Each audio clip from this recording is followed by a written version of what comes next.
Um, Thank you. Um, okay, so we are recording. Thank you. So I want to introduce Shannon. You just saw Shannon. She can come back on. Shannon is running our chat room. She's with Mad Make a Difference. And Shannon, can you say hello? All righty. Good And afternoon, everybody. okay. And then also, I'm not sure if Megan Cheek is still with us, but Megan does handle our Zoom technology and does an amazing job, and we appreciate her. We have two other partners, Kristen Rezick and Michelle Adamo, both with HIVE, who help us with our social media and our promotion and speaker recruitment. So thank the team today for putting this together. We have 9 speakers today, or at least, excuse me, 8. We did have one dropout, but we have 8 speakers today with some of the hardest working citizen advocacy groups in our state. I think we can honestly say that. As with our preview in January, we're going to give each speaker about 5 minutes to address the wins and the losses, the high points and the low points of this year's the 2025 legislative session. We hope that we have time remaining at the end for questions. If you have questions, drop it in the chat, please. If you are not a speaker, please mute yourself. We often have noise in the background if somebody slips in late and has not muted themselves. So please take a minute right now. If you are not a speaker, please mute yourself. Okay, as I explained earlier, actually prior to starting the Zoom, we're going to go in alphabetical order by organization today. I've realized by doing that, we're getting into a bit of the rut, and folks like Moms Demand Action and Read Freely always come at the end. So when we do our preview in January for the next year's session, we will go in reverse alphabetical order. But today we're going to go in alphabetical order by organization. So we are going to be starting with Alabama Appleseed, and I think Elaine Burdyshaw is reporting out on the session for Alabama Appleseed. Hi. Elaine? Yes, thank you, Jennifer. Hi, my name's Elaine Burdyshaw. I'm the policy director at Alabama Appleseed. For those of you who joined the legislative preview, we had one primary legislative priority this session, and that was our second chance bill, which would create a legal pathway for judges to review the old cases of people sentenced to life without the possibility of parole under the state's habitual felony offender act for crimes where there was no physical injury to a person. So we started out this session stronger than we ever had with this bill. We were starting it in the Senate this year. Senator Will Barfoot was carrying it for us. It was in the governor's package. She mentioned it in her State of the State. And so it had really broad bipartisan support this year. So we were pretty hopeful. We made it out of the Senate before their last spring break in March. We made it out of the House committee. And then unfortunately, due to many things, but the main ones being some misinformation spread by a few House members, and also just as we normally see with criminal justice reform issues, um, fear of being perceived as soft on crime. So unfortunately, that bill did not make it to the finish line this year. But at Appleseed, as some of you know, we do direct legal representation on some of these cases. So we, of course, will continue doing that and doing what we can to help people sentenced to life for crimes with no physical injury. I did want to share a positive update. This isn't a bill that we worked on necessarily, but it's one we were certainly watching, and we see as positive. And I want to thank David Stout from Arise for reminding me about this win. This was HB 43. This is Judge Jim Hill. He's the chair of House Judiciary. He carried and passed a bill that now allows for judges to do split sentencing up to on sentences up to 30 years. So if they do that, then the person has to serve 10 years of that split actually in a facility, but then past that, they can, however the judge determines they want to have them spend the rest of that time on probation, which before then you could only do that to sentences up to 20 years. And so we see this as really positive and beneficial to justice involved people in the state. And those are all my updates. Thank you all so much. Well, thank you. And please let us, we have worked on that second chance bill with you for several years now. Let us know what we need to do next year to combat that misinformation, whether it step up our calling, step up our postcarding. Please help us make that a priority with you. Absolutely. And we believe in that because that bill really is making a sentencing reform retroactive. People who are sentenced today are not suffering under the same harsh penalties as people who were sentenced 20 years ago. So the harsh penalty has been reformed, but it was never made retroactive. So there's a real inequality there. Thank you, Jen. Thank you, Elaine. We appreciate you. Next up is David Stout with Alabama Arise. David, I know you've got some good news for us as well. Well, thank you so much for allowing me to join today. I laugh about it. I had forgotten about it and found out yesterday, so I may stumble through this. But I'm David Stout. I'm the legislative director of Arise. I laugh about that. I really just lobby. And before I really say much, I want you to know there's several people on this call that we all work together. I saw Stephen Stetson, Marla Douglas. I saw Elaine's on here. I believe Kathy Jones is on here. And the way we are all as nonprofits working together, touching these things. So sometimes it's difficult to take a lot of credit when everybody's been involved. So saying that, I'm going to try to take a lot of credit. As we head towards sine die tomorrow, I can say from a Rise perspective, it's been a year when we've all helped move the ball forward. There have been some disappointments, but this year there's been a lot of good things that happened. As you know, Arise has been on the forefront for years pushing for reductions or elimination of the state's 4-cent grocery tax. 2 years ago, the first cent came off, and this year, another penny reduction passed. It's not a better time considering the increasing cost of groceries and the inflation that we seem to face every day. But it is a significant step forward. For the first time, it's a great move. We've got 2 more cents to go. For the first time, Arise was very active in securing funds for public school breakfast. We were able to secure $7.3 million to assist schools not participating or only partially participating in providing breakfast at public schools to expand those programs. Presently, the State Department of Education is charged with implementation. That's been a big lift for us, and we did a lot of work on that. Along with several groups, Arise worked for the passage of parental leave for educators and state employees. The legislative champions were Representative Shaver from Cherokee County and Senator Vivian Figures from Mobile. This is the first time, and it's the best in the South, with 8 weeks for mothers of childbirth, adoption, and miscarriage. Those mothers can get 8 weeks, and 2 weeks for the spouse. Hopes are that this parental leave bill will lead the way for a broader parental leave policy for private industry. After working very hard last year to fund $10 million for the EBT program to help feed children during the summer break, we worked with other partners this year to keep those funds in the education budget. And that appropriation will affect about 500,000 school children. It's only about $200 some odd for a summer, but it still goes a long way in feeding children who are on the lower income level.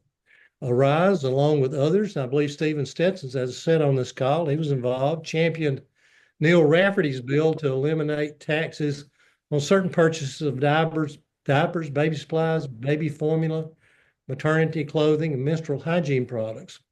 That adds up to about 13 million in savings for young families.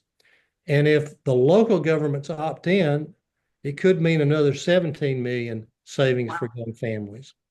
I'd be remiss in not giving credit to Arise for being a driving force in creating Cover Alabama, the Cover Alabama Coalition. And that's a group of partners across the state that have worked tirelessly to promote the expansion of Medicaid, just as 39 other states have. But I'm not saying we've been successful, but it's been a real big campaign, and maybe the fight's not over yet. We've got obviously a lot of questions coming out of Washington, D.C. I would tell you there's a few bills left out there that we've worked on that are still well, let me say it this way. They could be taken up the last day, but a slim chance to pass. One is Senate Bill 153 by Coleman Madison to improve voting rights restoration for those who formerly incarcerated. There's SB 324 by Senator Chambliss who expand the Alabama Parole Board and hopefully make it work as it should. If anybody's kept up with the Alabama Parole Board, it's extremely dysfunctional. But this would expand the board and give it the opportunity to operate as it should. And we have also still in the play is HB 389 by Representative Garrett to increase state standard deduction and dependent deduction. And that would be a significant benefit for Alabamians. Also still alive is SB 22 by Senator Coleman that would force clawbacks for companies receiving state incentives if they violated child labor laws. Now I'm going to tell you about the disappointments. And there's a few. I can't help but feel elated because we've had some successes. We've all had successes this year. Some disappointments. While Arise was instrumental in 2018 in creating the state's public transportation fund that Stephen Stetson wrote the bill for, the legislature has never funded a penny for public transportation. Thankfully, transportation systems in larger cities are increasingly raising their voice to encourage the state in some fashion to provide public transportation funds. And those people are just like Marva Douglas with Action Coalition for Transit in Alabama, who's on the panel today. And those voices really mean something, and public transportation is not yet at the forefront for the legislature, but it's come a long way. A Coleman-Madison bill in relation to that to institute tag and registration fees that would be allocated to the public transportation fund died in committee by one vote. That in itself is a step forward because it's been difficult to even sometimes get these bills up because they're taxation bills, and to get it up and only missed by one vote is a step forward. We were disappointed in the passage of the Alpha Health Bill. We call it a junk plan. It's not really health insurance, and it's not regulated, and we think it undermines other health insurance plans and is not a good product. It's unregulated, and it does not cover pre-existing conditions, which have really been the kind of the gold standard since the Affordable Care Act passed. Also dying in the session was a bill by Representative Hollis to allow pre-incarceration probation for pregnant mothers. And many of you may not know, but a mother could be pregnant and almost give delivery and be jailed. And so this would allow supervised probation during that critical period. And lastly, SB 191, which would have allowed additional Medicaid care for new mothers suffering postpartum depression, died actually in the Senate. It doesn't have a chance to pass. I've tried to be brief and put a lot of information in there, but I can say among all of the nonprofits and several you have on today, it's been a pretty good year all in all. And I have just two follow-ups. One, I think the Alpha health bills or health plans are really part of perhaps a larger picture to sell lower quality plans in the state when the Affordable Care Act is, if it is defunded in Washington. And I think people who get those plans are probably going to see a real decline in service. And then also, I wanted to ask you, I do think there was one victory with the presumptive eligibility for Medicaid coverage for new moms. Oh, and that was early in the session. And did y'all work on that? we did. Jennifer, who was supposed to be here and could not be today for a rise, worked extremely hard on that. A lot of people worked on that bill. We did too, and I think I'll give ACLU credit also, because we did a lot of work maneuvering at the end to get the bill on a special order to get it there. But that also is another victory, and I'm glad you reminded me, because I'm going to put that in my presentation. Yeah, because I think many of the people that I know that are on this call wrote postcards, did some postcarding and some calling on that particular bill. So we were glad to see that happen. But anyways, thank you, David. This is a great comprehensive wrap up and gives us a lot to think about and some good things to celebrate. Thank you. Next, we have Alabama Coalition for Immigrant Justice, Allison Hamilton. Allison, are you on the call today? Yes, I'm here. Can you hear me? Great. Allison, what can we say about immigration, but other than it's been on the hot seat in Washington and Montgomery, and that's probably an understatement. So please let us know how our communities have been affected. Sure. Well, I will say, I mean, yeah, this has been an incredibly difficult half of year for our communities. We're facing a lot of deportations and attacks across Alabama, especially on work sites and in rural communities. So there's already a lot of fear, and people are choosing to leave the state, even now, especially now.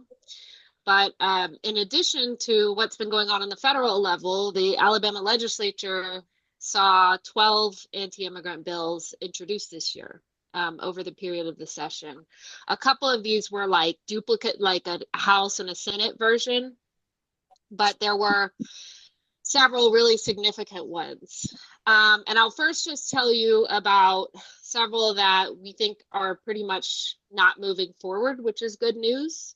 We had HB 3, which basically introduced harsher felony sentencing for anyone who was undocumented, which I'm pretty sure is unconstitutional under the 14th Amendment.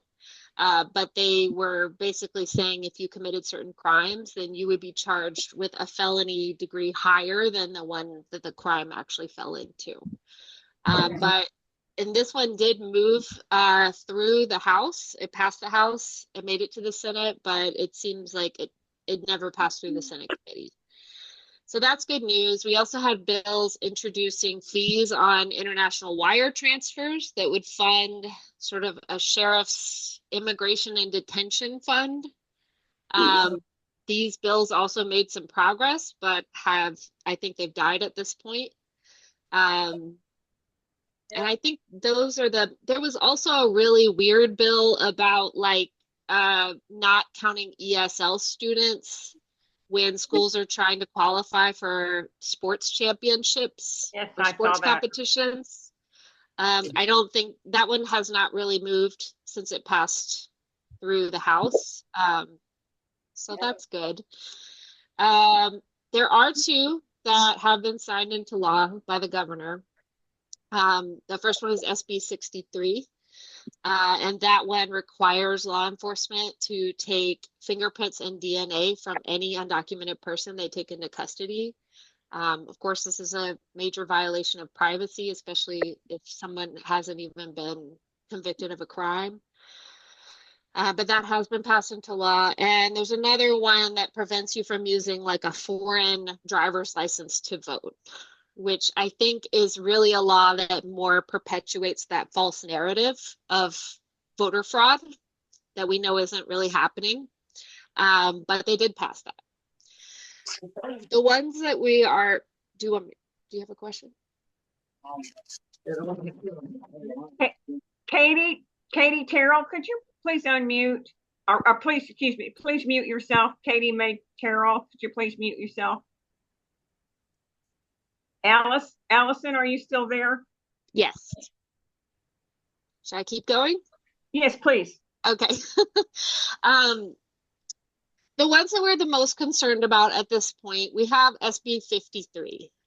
This law has two pieces to it. One deals with what happens if an undocumented, or actually if anyone is taken into custody in a local jail, that the jails are basically required to do immigration checks on anyone that they take in that they suspect of being an undocumented person.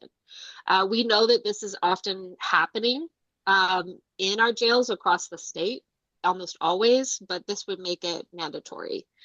But the other, even more concerning part of this bill is that it criminalizes, puts anybody at risk of a felony for driving someone undocumented across the state lines into Alabama. They've introduced several amendments that exempt attorneys who may be driving someone to immigration court, that exempt like emergency responders, but these exemptions aren't nearly enough to actually protect people who are just trying to live their daily lives, who have family members or friends or neighbors that they give a ride to. That doesn't offer any protection. And we're very concerned about how harmful this is to community in Alabama. And this one it passed the Senate, and then it passed the House, and now it's back in the Senate today to approve the amendments. So unfortunately, it is likely that this is going to pass today. There's still hope. But we are trying our best to put pressure on the governor not to sign it. But we haven't had any indication from the governor's office that that's a possibility, but we are still encouraging people to contact the governor because she needs to hear it. But yes, so to be clear, that one could pass today. And that's SB 53. Yes. Yes. And okay. Yes. And if this goes into effect, it would be October 1st. Okay. And just two points of clarification.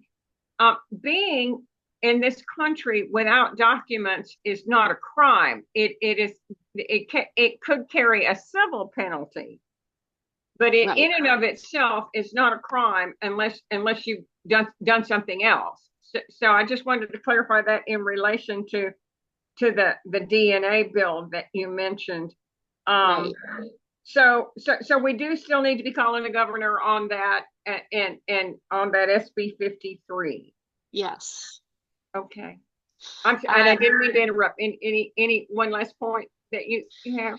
Yes. There's also a few others that could potentially pass. I think it's unlikely, but there's HB 7 and SB 55. HB 7 is similar to SB 53 in the first part where it's requiring immigration checks in the jails. SB 55 invalidates driver's licenses from other states that are given to people who don't have to prove their residence in the United States. So it could be a driver's license from California or another state where they don't ask for people to provide like citizenship or documentation in order to get a driver's license. So this would make those driver's licenses invalid in Alabama and require law enforcement to impound vehicles of anybody who's pulled over with one of those licenses. It would also be a big problem in our state and very harmful, but it needs to be passed in the House. And I don't think it's like a priority in the House today, but we'll find out. Yeah, that bill would also affect many workers on construction sites and factories and a lot of workplaces. Absolutely. Just to clarify, I understand tomorrow is the last, Wednesday is the last day of legislative work. Yeah, sorry.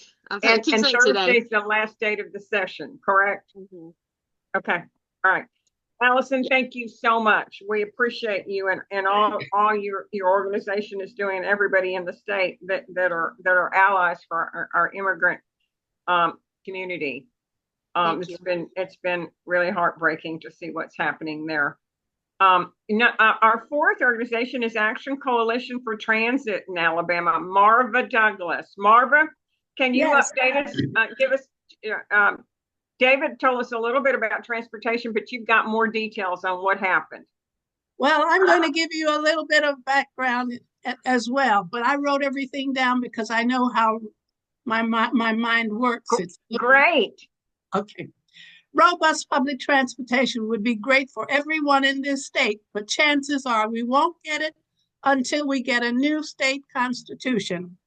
Robust transit is bus service that runs throughout the entire county at least every 15 minutes and would be great for everyone, give everyone access to all communities in a unified and timely manner.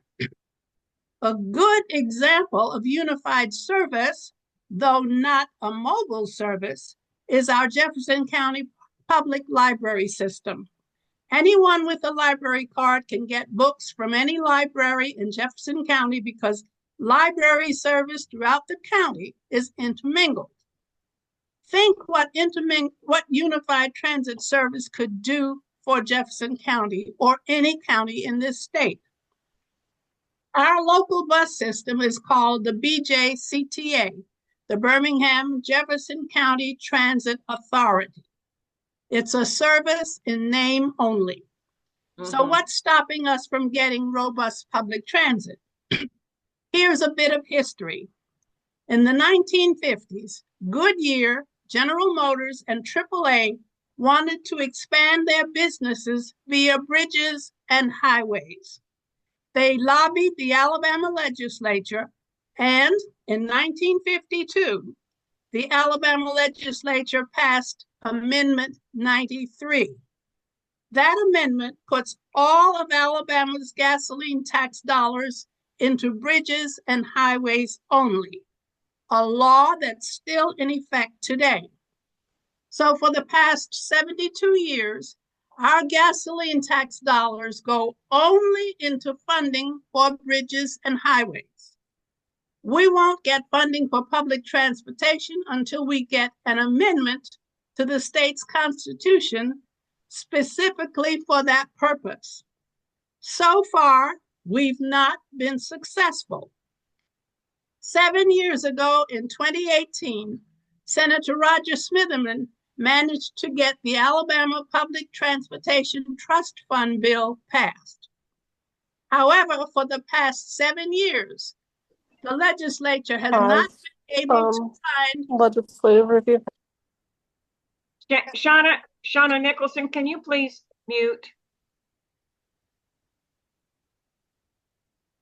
Marva, go ahead, please. Okay. For the past 7 years, the legislature has not been able to find any money to put into that fund. In 2024, Amendment 91 was proposed and sponsored by Linda Coleman Madison to get funds for the Public Transportation Trust Fund. That bill never got out of committee. In this year's 2025 legislative session, Amendment 11 was proposed. It got nowhere. As a matter of fact, David just told us that it lost by 1 vote. If either one of those bills had been passed into law, it would have allowed the state to collect a $5 fee on automotive tags sold in this state.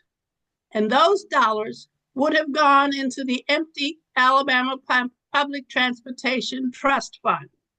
But no such luck. 3 years ago, we voted on and passed the Alabama Constitution of 2022. It removed all the racist words and sections of the 1901 Constitution's 970 amendments. It eliminated the Constitution's racist language, but none of its oppressive laws. I'm here to ask you to visit the Action Coalition for Transit website, and I want a little card, or visit the website at alabamaact.org and join us. You don't have to pay any dues. I also happen to be a member of Alabama Citizens for Constitutional Reform, ACCR.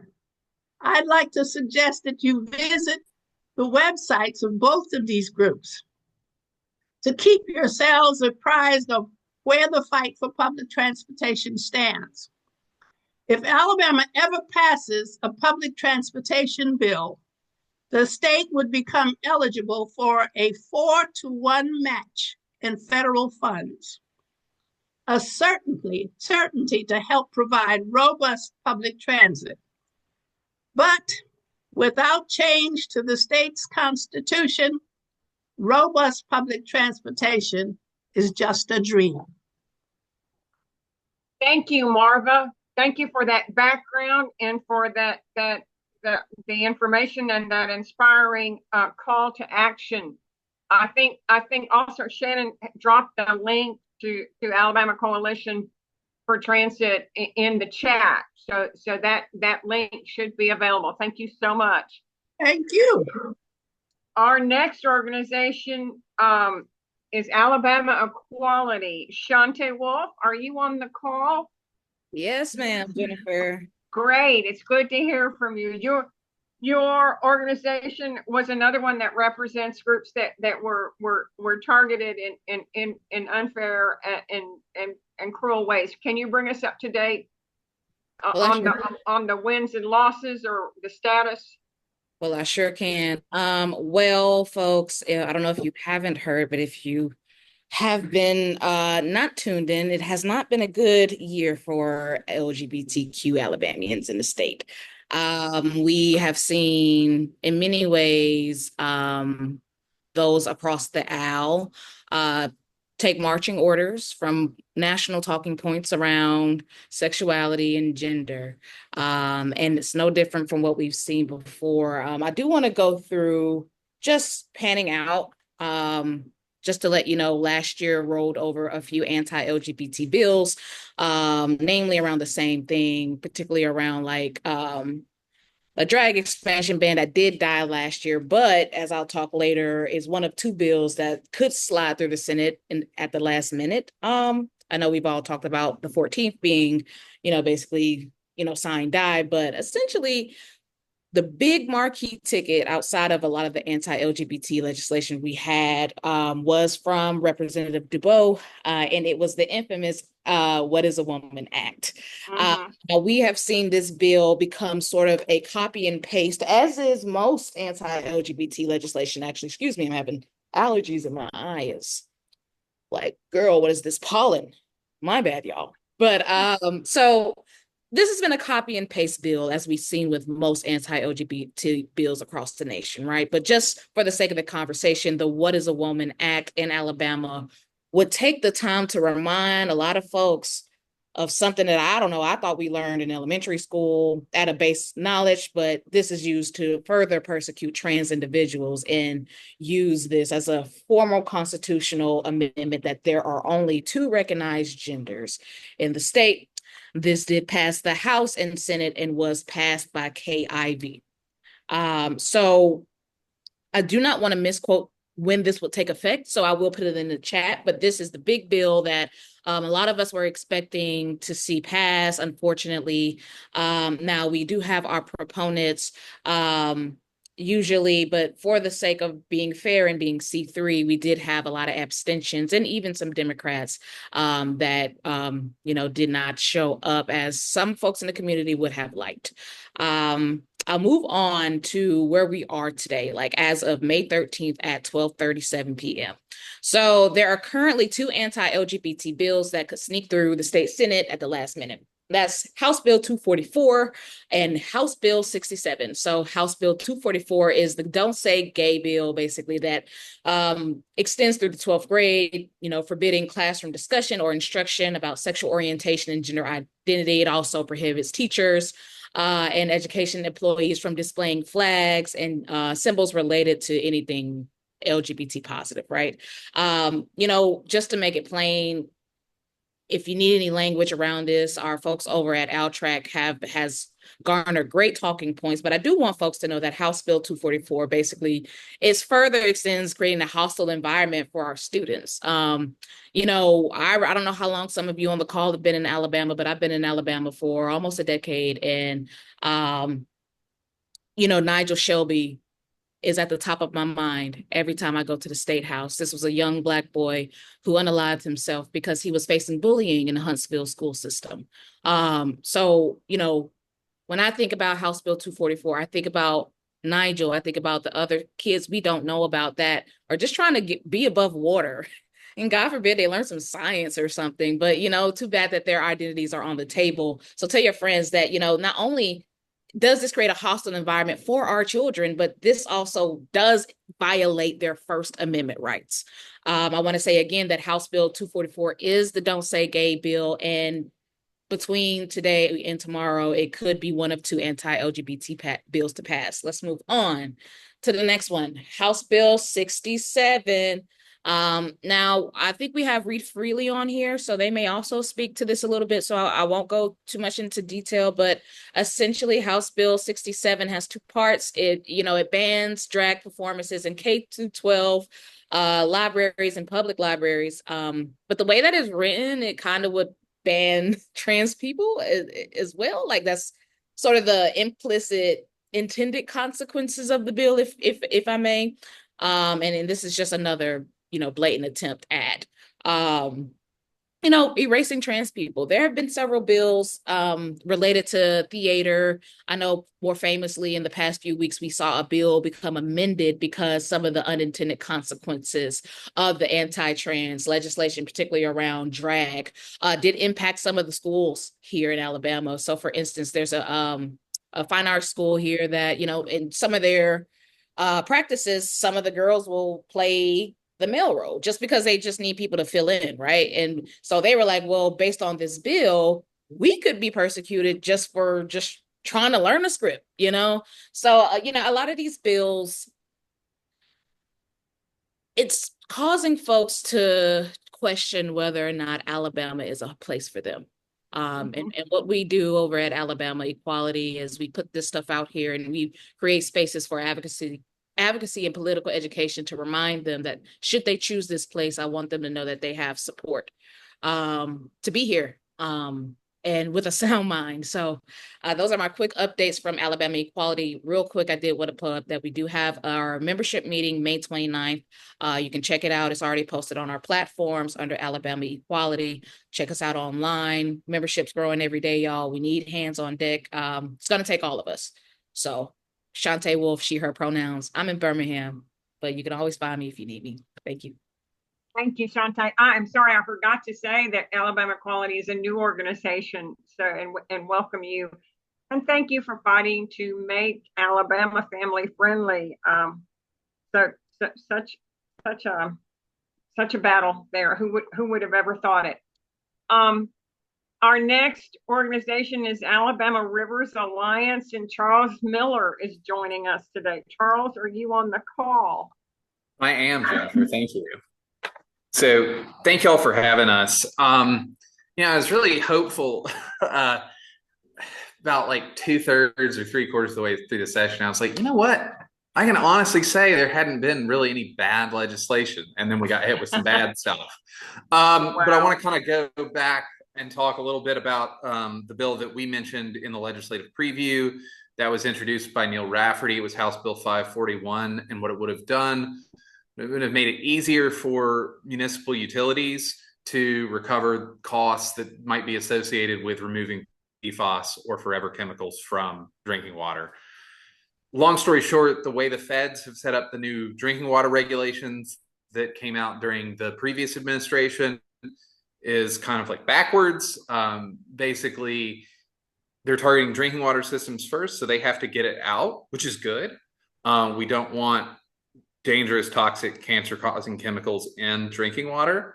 But because they've only put those requirements on drinking water utilities and not on the permits that, industrial facilities get to discharge treated but still polluted water into streams, it means basically all of us, anybody who pays a water bill, is kind of on the hook. And, at Alabama Rivers Alliance, we're a big fan of the concept of what we call polluter pays, or more simply, like, if you put something in the water, you should be the one paying to take it out. So that legislation would have made it easier for utilities to go after specific polluters who are responsible for contaminating their drinking water source, so that you and I don't have to foot that on our drinking water bill. Unfortunately, it got kind of held up at LSA for a very long time, where they actually like write the bills. And so we were not able to get that a hearing this year. There's only been one government committee hearing since it was introduced, and it was not on the calendar for that, unfortunately. But I'm fairly hopeful we'll get that reintroduced next year. And quite frankly, in terms of what I've heard from Neil, what I've heard from our contract lobbyist, was it actually did not get as much pushback maybe as I might have expected from, let's say, like the chemical lobby. And so we're definitely hopeful that next year, especially now that we have the text of the bill, we can file it earlier, we can get it moving earlier, we can get it the opportunity to actually have a hearing, that, we'll see some good things happen from this in the future. There were a couple of other bills that we weren't necessarily directly involved in, but were still good. SB 46 and HB 104 gave the city of Mobile more authority to enforce our state's environmental laws related to like illegal dumping. So basically, 8M is responsible for things like enforcing scrap tire laws. And generally, cities don't have the same authority to enforce those laws that 8M would. They would have to like see somebody dumping a scrap tire and call and say like, hey, here we saw this, maybe we're going to cite them for littering, maybe we're going to cite them for dumping, but also they're breaking these like state level environmental laws, so somebody should come in. This kind of cuts that process out, and Mobile can just enforce the state law immediately. So that's great. And anything, that makes it harder on people who are littering or dumping. I know I live in Birmingham, and there's kind of a big problem of folks coming from outside the city to dump in the city is a good thing, because we want things like scrap tires, we want things just like general household litter or trash, we want those ending up in our landfills, not in our waterways. So we thought those were pretty good bills. We weren't necessarily super involved in those, but we were glad not only to see this legislation that has a positive impact on our rivers and streams passed, but also I think it was a bipartisan effort among the whole Mobile delegation, and so we were really glad that they could kind of make that lift on their own. So that was great. We also had, it's not a bill, it's a resolution, but we had David Faulkner from Mountain Brook introduce a joint resolution that passed to establish April as Alabama Native Plant Month.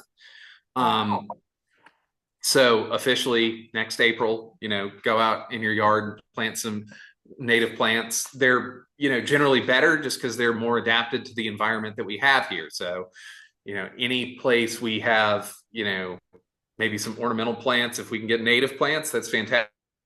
And we also, again, we have incredible biodiversity in the state, both aquatic and in terms of plant life. And so anything that we can, point to folks to say, hey, maybe there's more to Alabama and Alabama's environment than you expected. Maybe there's some good stuff to either come see, or if you live here, some stuff that we need to step up and protect. So anything that kind of draws attention to that is good in our books. I'm going to talk a little bit. There were a couple of bad bills, and I'm going to save the one that I think probably everyone's waiting to hear me talk about for last, which is the waterworks takeover here in Birmingham. Yeah, and we've got Charles.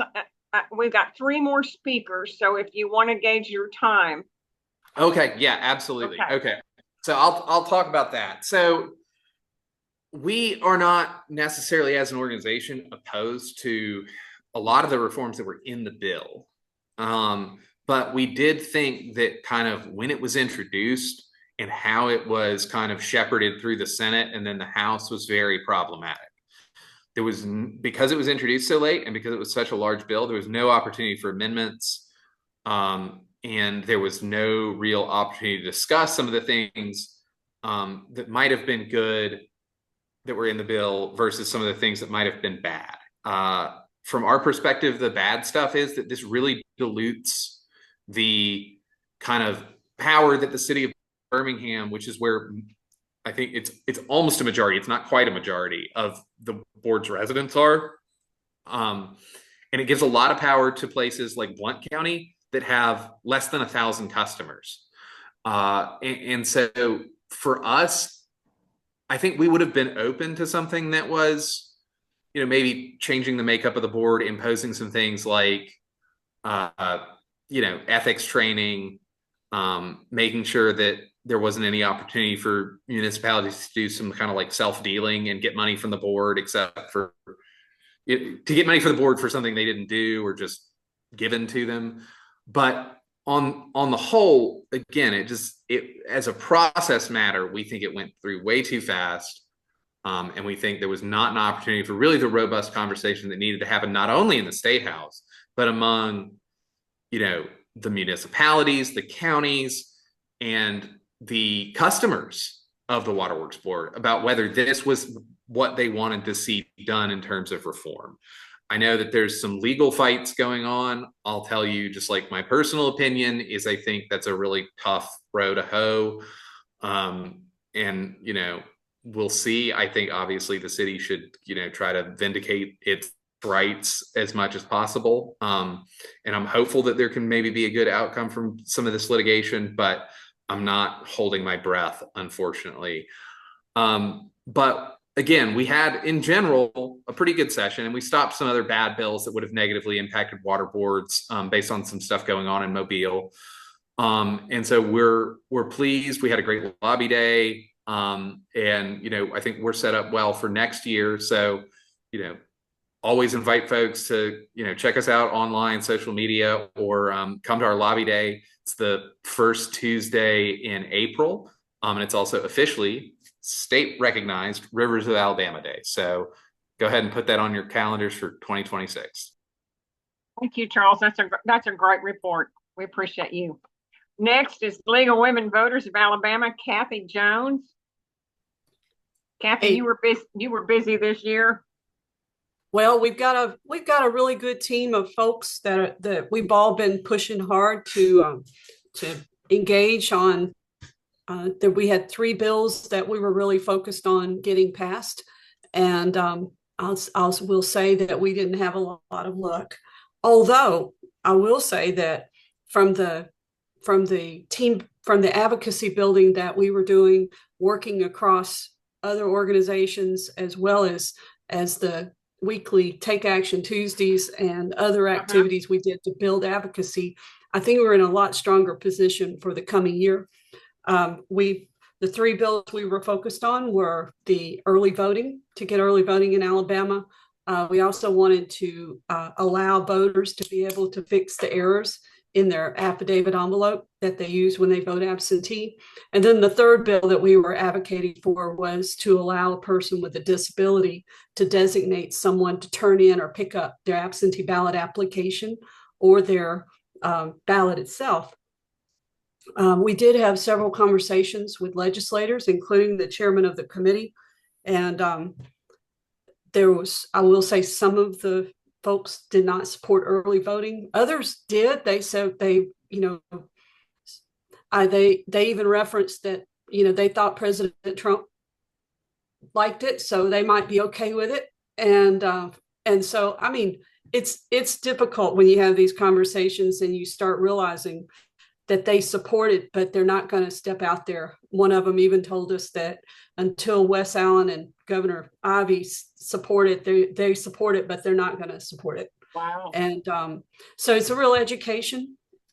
Mm-hmm. The one thing I will say is that Chairman Fincher for the CC&E committee, he worked with the sponsor for the bill that would have allowed a person with a disability to turn in their absentee ballot application, because and ballot, because he said this is already should be allowed by existing law. And so they were going to go work with the Secretary of State's office to get that fixed through the administrative process. But as far as I can tell, that has gone nowhere. We're going to continue to push on that outside of the legislative session. Wonderful. And as far as the curing of the absentee ballot, curing of the affidavit, we have been working to collect data after each election on how many people are losing their vote. And right now, during the last general election, we saw around 4% of the people who had absentee ballots successfully reach the absentee ballot counting process. About 4% of the people who did that their ballots were never opened. So that can make a big difference when you're talking about low voter turnout. Every vote counts. So these are people who had their ballot in on time, but they may have made an error. There's 4 ways you can lose your vote if you don't fill out the paperwork correctly. And I will say also, I wanted to, the bill that came onto the scene at the last moment that we're really paying attention to is HB 479, submitted by Brynjark. And there was a companion bill that was submitted across from the Senate that has not made it as far. But that bill was initially just to take the word Eric out for their voter roll maintenance system, and they've come in and did an amendment, a substitute bill, and it added AVID as one of their systems, but it also went in and called out a whole lot of their process on how they remove people from the voter rolls. And so it really leans heavily into a lot of Homeland Security and ICE data, Social Security data. There's a lot of basically a real focus on how they're going to remove non-citizens from the voter rolls. The thing that's causing the league the most concern right now is the fact that it says that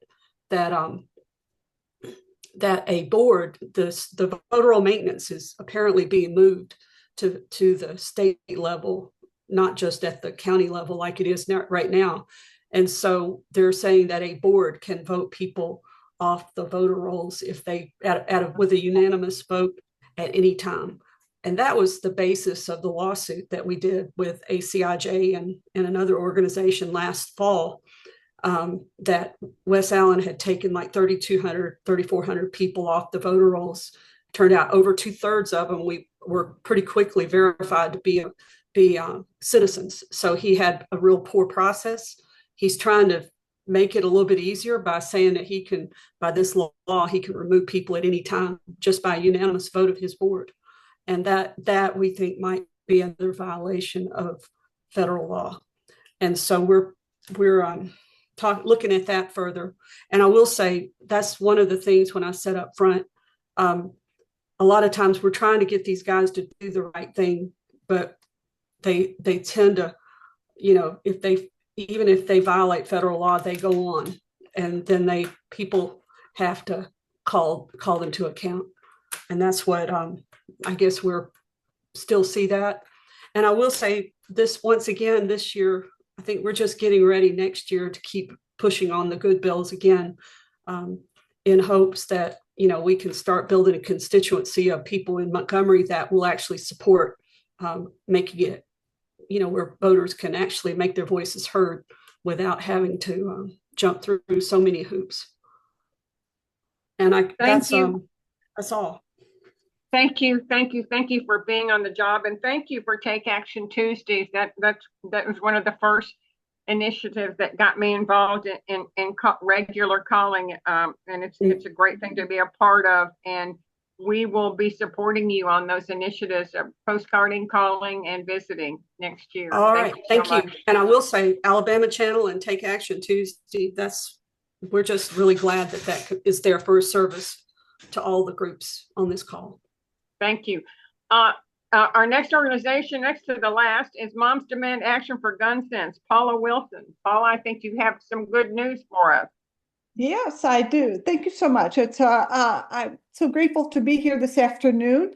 And yes, I will just abbreviate my remarks to tell you about 2 new gun safety laws that we passed this year. I think many of you know Alabama has some of the highest rates of gun violence in the nation. And some of that is, a large part of that is due to our weak gun laws. And the legislature took bipartisan action this year to strengthen our gun laws. And we are really kudos to the bipartisan action this year. So the first law that was passed, which I think many of you have known about, is a ban on gun conversion devices. These are also known as Glock switches. This bill was SB 116. Gun conversion devices are small, easily attainable devices that allow a pistol to fire like a fully automatic weapon, essentially like a machine gun. And they are so easy to obtain, they can be 3D printed. One of the several impacts of these devices is that when used, they make the pistol hard to aim and cause bystanders to be hit. In Alabama last year, the number of Glock switches recovered by law enforcement increased by over 1,200% year over year. So now with this new law, a person who possesses, obtains, receives, sells, or uses one of these devices is guilty of a Class C felony. And this is a bill we've been working on for 3 years. And although this bill came out of the Senate, I just want to thank Representative Philip Ensler because he was instrumental in beginning this 3 years ago and has been a big part of the work over the duration of getting this new law. And then I'll just tell you about one other new law, which came from Senate Bill 119. And basically, it increases the number of individuals who cannot possess a firearm, and it has real implications for domestic violence victims. Great. So just briefly, under previous law, there was a loophole that did not cover abusive dating partners and their ability to own firearms. And also, only certain people with felonies were prohibited from possessing a firearm. So here's what this new law does that changes things. First, the new law prohibits all people convicted of felonies from possessing a firearm if the conviction occurred within the last 5 years. And in addition, it creates a permanent prohibition for owning firearms for people who have been convicted of 3 or more felonies, regardless of when the convictions took place. And then the new law does close the dating partner loophole in the state's prohibitor for domestic violence misdemeanors, which means our state law now matches federal law. And it also extends protections to step family members by clarifying that a domestic violence conviction against a step family member makes one ineligible for gun possession. And then finally, this new law also closes a slightly different dating partner loophole in that subject to domestic violence restraining orders are now prohibited from possessing a firearm. And so it makes it so the subject of any domestic violence restraining order issued after a hearing is now prohibited from having a gun. And I'll end it with that. Thank you. Yeah, those are both good news. That last one in particular, I think we hear a lot of horrific news stories and domestic violence turning really deadly. So that's a big victory. Thank you and your organization for being in the fight. Last but not least, we'll move to Reed, Freely, Alabama, and Jessica Hayes. And Jessica, I know you've got a lot of news, but can you start with HB4? Many of us did some postcarding and a good bit of calling on HB4. If you could update us on that one to start with. Yes, I want to just first acknowledge, because I was the one that sent out most of the postcards and got them to you. I want to acknowledge and thank every single one on this call, however you participated in doing the postcards and postcard campaigns. I think it was at the January briefing where we launched the sign up for those, and it just was a house on fire. Yes, and And the HB4 was the postcard was don't jail your librarian. right. And we ended up getting a billboard up in the Athens limestone area. House Bill 4, Jail the Librarians bill, it would have made it possible to criminally prosecute, arrest, jail, fine librarians for having content that people think are inappropriate, just for doing their normal jobs.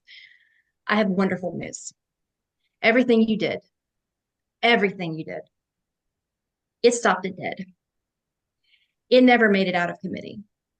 Wow. There was Wow. so many of all the postcards to your legislators, those handwritten postcards and tales of your love for librarians and libraries truly helped.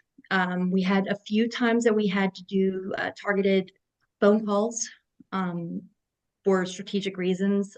Everyone who follows us and supports our work stepped up majorly. And with ending up with Speaker Ledbetter's office just picking up the phone and hanging up again. That's how much it was, and voicemails getting full, and it was quite remarkable. And I want to thank everyone. However, it is expected to return again next year. This time likely without the criminal provision. I have no clue what that might look like. It's possible to have a civil component, or I have no idea, but look to see that pre-filed sometime in the summer. I could also see it being a redefinition of obscenity itself. That they tried that a year ago. This time they kind of avoided that a little bit. This bill would have made it where, in addition, beyond just like a drag story time, it would have made it where anybody who was in gender or sexually oriented clothing was banned from libraries. And that meant that if you came in a pair of basketball shorts because it's laundry day and you're a woman, nope, can't come in, or something like that, because it's not gym shorts like your husband's gym shorts. Nope, couldn't do that. Women, if a female librarian, if they are wearing something someone considers low cut, nope, you're gone. And then, of course, it made a very big, real target on our trans and non-binary library professionals across the state, which was the purpose of it. We all killed it, and I appreciate it so very much. Wonderful. SB 6, it was a politicized library board bill. It was from Chris Elliott. Poor Chris Elliott tried it again this year. It did pass the Senate committee because it was his committee, but then it never got to the Senate floor. It has been postponed indefinitely. I want to emphasize that it's on its face, it's not a bad bill, but the intent and the reasons for it, without some of the safeguards that we think should be added to it, does make it a very dangerous and lethal piece of legislation in this particular current moment. And if it comes back again, I think the main thing people should remember is that political winds can and do change. And you do not want to open the door for it to happen in reverse. I mean, yeah. So that one is dead too. It was mentioned earlier, House Bill 67. We were very, very honored that once we could kind of ease a bit on these two others, we were able to amplify the messaging from our friends with the ALTRAC coalition and push some campaign calls and email calls against House Bill 67, the drag queens in a library. It was just, as I discussed earlier, it is a preposterous bill. But I wanted to give all credit to ALTRAC at the Root Collective and Alabama Equality. On, we amplified their messaging. They took the lead on it. Currently, though, it's still in Montgomery, and even though most of us are celebrating today, or at least relieved that the legislative session is ending, it's not over at all for us, not by any long shot. In fact, all the focus now is on what's happening with the Alabama Public Library Services, specifically the board. The Alabama Public, it's called APLS, the Alabama Public Library Services. You can consider it as the state library board. We need all efforts concentrated at APLS. They are violating right now due process, and I've posted the link in chat, Shannon did, by rolling out new sexually explicit definitions. They did not follow the appropriate administrative code process. They did not allow for the public to view the changes. It was read out verbally, but it was passed before any of the public could even see it or comment on it. It is very likely that they also have violated the Open Meetings Act with Fair Hope funding back in March, and they will continue to hold the state funding hostage. Not just at Fair Hope, that's where it's starting, but it will continue. It will continue. They have a stacked board. Yes. Yeah, and I hate to interrupt you. We are at 109, yep. And I just, this is so important. I just two comments have several have come across on education, and it just occurs to me there's so much happening on the library front, and also in Alabama on the Education Act with the Choose Act and the RAISE Act, and then the dissolution of the Department of Education in Washington, that we probably need another Zoom to look at what's happening with both education and libraries. And so yes. I will commit to that. I don't have a date and a series of speakers yet, but we're going to get back to you on this. I think that's an amazing idea, because this is going to be a year-long thing. Exactly. Yeah, because it had been bugging me that we had not done a serious dive into education as well. So I can't remember the name of this person that mentioned that on the chat, but thank you for all you're doing. Thank you, all of our speakers. You did a great job. You and your organization did a great job in Montgomery, motivating the troops and filling us in today. And we always leave this session a little more optimistic than we entered, and that we know that we've got some better public policy and a shot at a better Alabama. Stay tuned to our social media for MAD and MAD Make a Difference in HIVE Alabama for our summer offerings, and stay salty and resist. Thank you.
It's still there.